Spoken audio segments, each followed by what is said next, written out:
Ladies, I am here tonight on the show.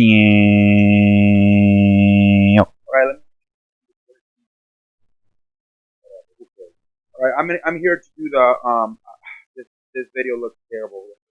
All right, I am here to do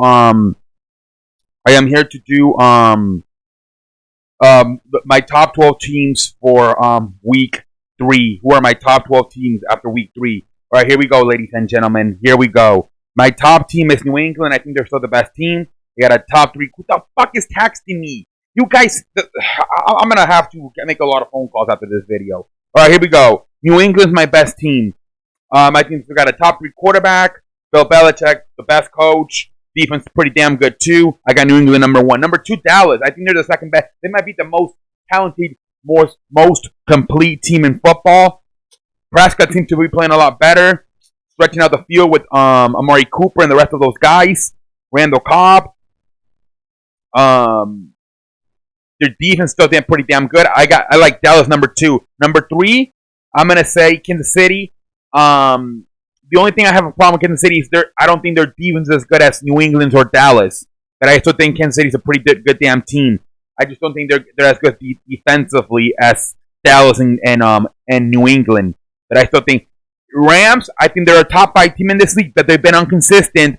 They got to figure out a way. Todd Gurley's not the same guy he used to be, so they got to figure out what. Now they have to throw the football a lot more.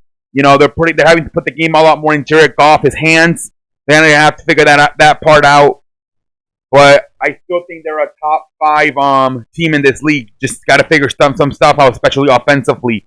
Number 5, Green Bay. I love the way Green Bay's playing, especially defensively. Offensively, slowly starting to figure things out, you know, with Aaron Rodgers and Matt LaFleur. But I think this is the best team that they had since that 2010 team when they won the Super Bowl. So I think Green Bay, I think they're a top 5 team as well. Same thing as the Rams, got to continue to figure out offensive. That I like what I'm seeing. Number 6, the Ravens. I like what I saw, even though they started the season 2-0. But I thought that Kansas City game was a mashing stick for them, and I like what I saw. They didn't get blown out. I think they only lost by 5 points. You know, I like what I saw. Baltimore, number 6. Number 7, San Francisco. They played sloppy versus the Steelers. They almost lost. But, hey, they're 3-0. They're one of the most surprised teams in this league. So far, after 3 weeks, they're keeping up with the Rams. They're tied for first place in the West. We'll see if they can keep it up.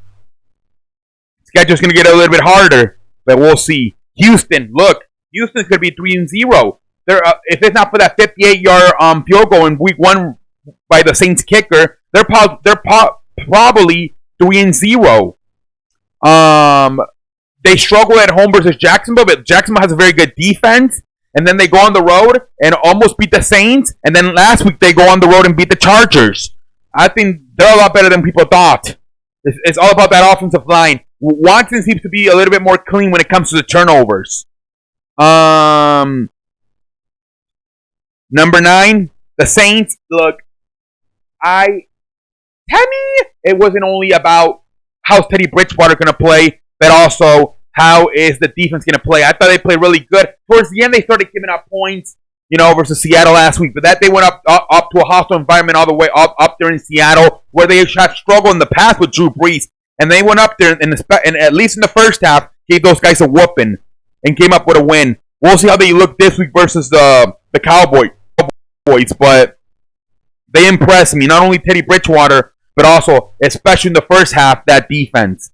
Number 10, Minnesota. I still don't know about Minnesota. I think they're at least going to beat the bad teams, especially at home.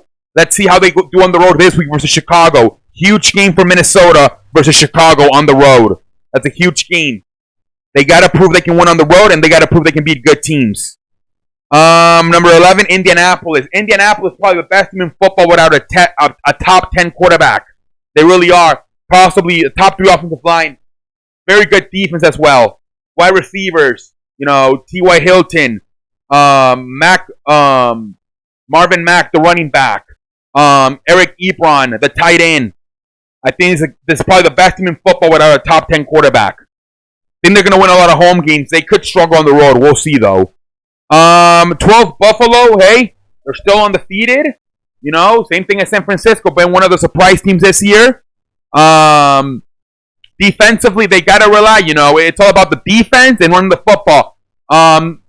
Devin Singletary did get hurt, and he did not play in this past week.